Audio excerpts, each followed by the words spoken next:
Assalamu alaikum. Bismillahir Rahmanir Rahim.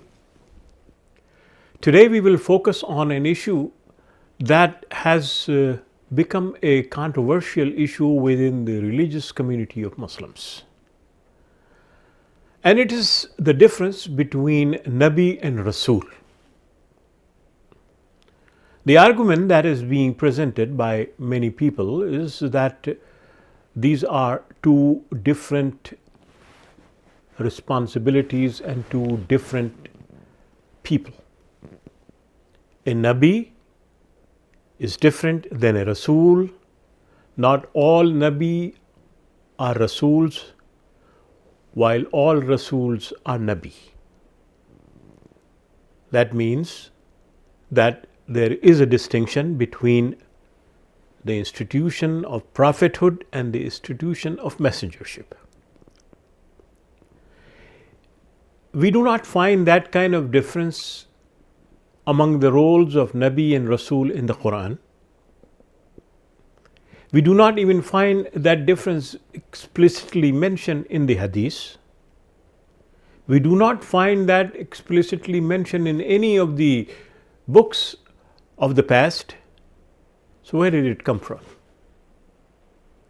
Those who say that the Nabi is different than Rasul argue that a Nabi does not receive a book, does not receive a new Sharia. He follows the old Sharia, while the Rasul receives the new Sharia as well as the book and as well as the message that he propagates among others. Let us go back to the roots of these two words, Nabi and Rasul.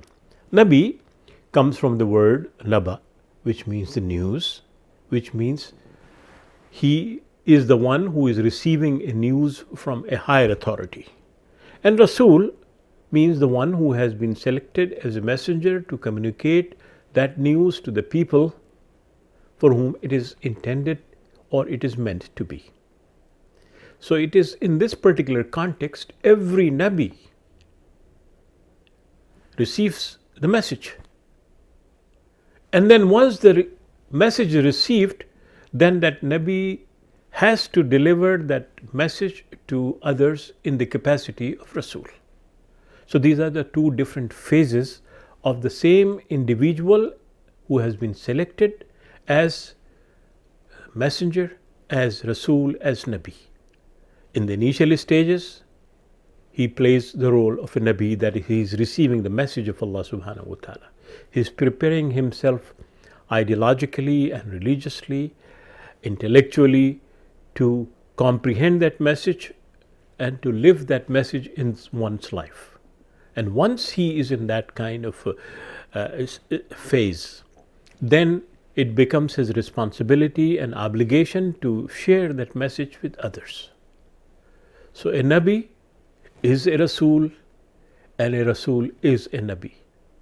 As far as the argument that the Nabis don't receive the books or the Sahaif, that is also not valid, because every Nabi receives a message. It doesn't matter whether it is the new Sharia or the old Sharia. The message is received. The message is given by Allah subhanahu wa ta'ala, either to follow what was followed by the people in the past, or to follow things that are new. And it is in that particular respect, all the messengers are told to follow what was revealed earlier. وَمَا أُنزِلَ مِن قَبْلِكَ. Whatever was revealed before you is what you should follow, you should understand.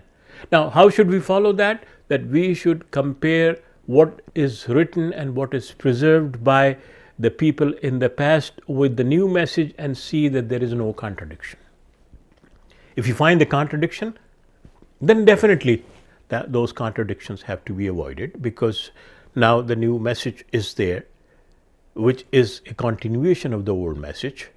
And if there is anything in the old message that does not conform with what is being said now, then there is definitely a problem. There might be contamination, there might be forgetfulness on the part of certain individuals, that the individuals might not have preserved what was originally written, because One thing is clear about with all the mushaf, all the books that were sent to previous messengers, with the exception of the Prophet Muhammad Mustafa sallallahu alaihi wasallam, that none of the prophets could ensure that each and every word of the divine guidance that they are receiving is preserved in writing or in entire memory within their own lifetime.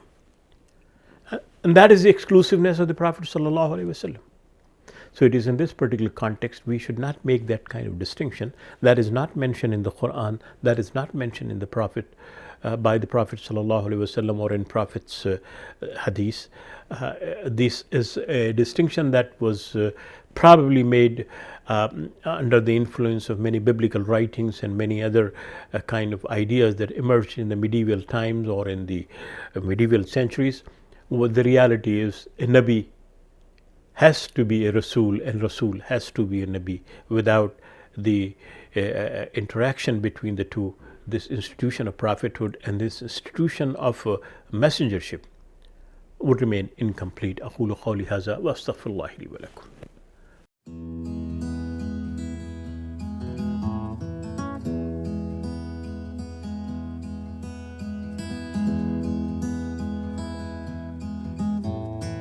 We hope you enjoyed the video.